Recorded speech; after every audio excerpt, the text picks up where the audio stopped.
one of our reporters on the story, Janke Tolmay, live outside the Randburg Magistrate's Court. Janke, good afternoon to you. So bring us up to speed this lunchtime. How many state witnesses have we heard from so far?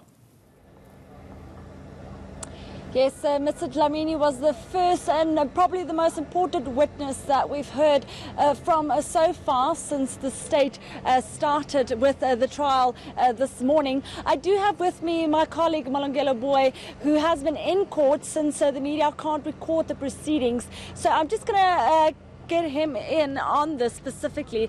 The third witness, probably the most important, specifically because he was actually on scene, he was part of the accident. What have we heard so far from him? That's right. So if we talk about Vusi Dlamini, he is in fact the driver of this taxi that was involved in a collision with Duduzane Zuma's Porsche. He, from the onset, had told the court that on that day it had been raining and he in fact had to reduce speed between.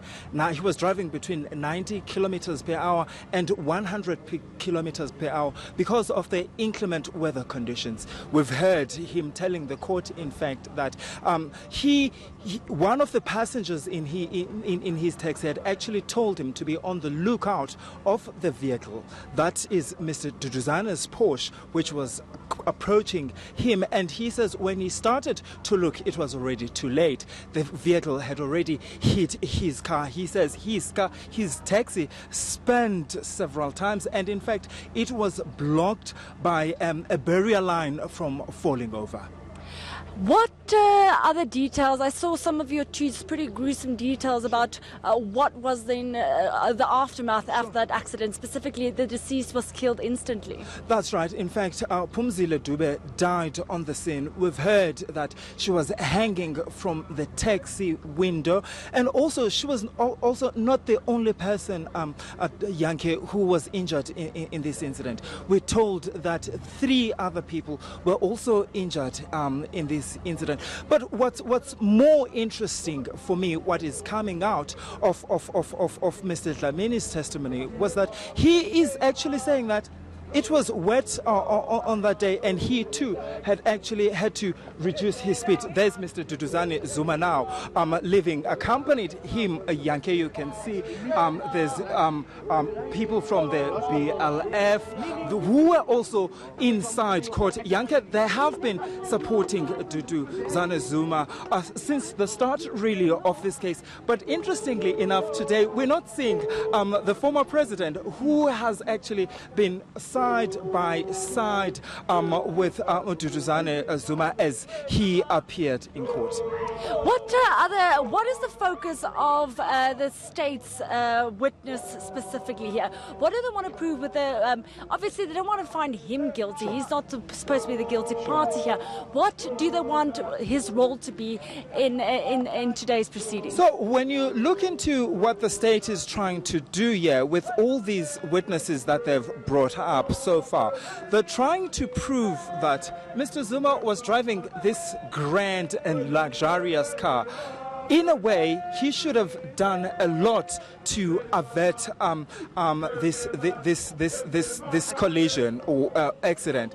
But those witnesses that we've heard from so far, in fact, I don't think they've actually helped the state's case, because if we look into the first witness, the person from the climatologist, he actually could not say whether how bad the weather at that particular time and at that spot was, and whether that could have really made the situation worse or not. And just quickly, after lunch, what are we expecting? Are we expecting another witness, or are we still busy with Mr. Dlamini? Well, the state has indicated that it will be calling another witness. We're not sure who that witness will be. Okay, perfect. Yes, so there you have it, the latest updates from inside court here. Just moments ago, we saw Duduzane Zuma leaving the courtroom for the lunch break. But I also have quickly here with me a representative from BLF, Zanele, just to give us an indication, why is the BLF once again here to support not the family specifically, but Mr. Duduzane Zuma?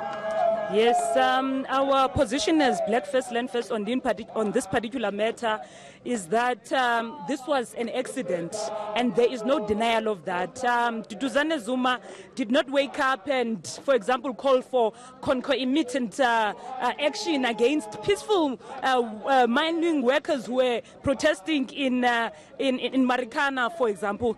This was an accident, and it should be treated in that manner. Our only objection really in how this manner has been handled and how it has panned out is the involvement of the AfriForum, which is the representatives of racist white people in South Africa who are taking clearly advantage of this particular accident to punish Duduzane Zuma because they have a political battle against the former president of the country. This is what this is about.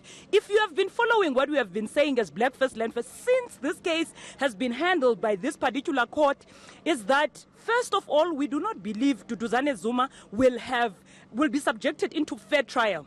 This one was informed particularly when he had came back sometime last year to bury his brother, and he was wrongfully held into custody. Okay. And when he appeared in court, in particular in Joburg, he was in iron shackles. Yes.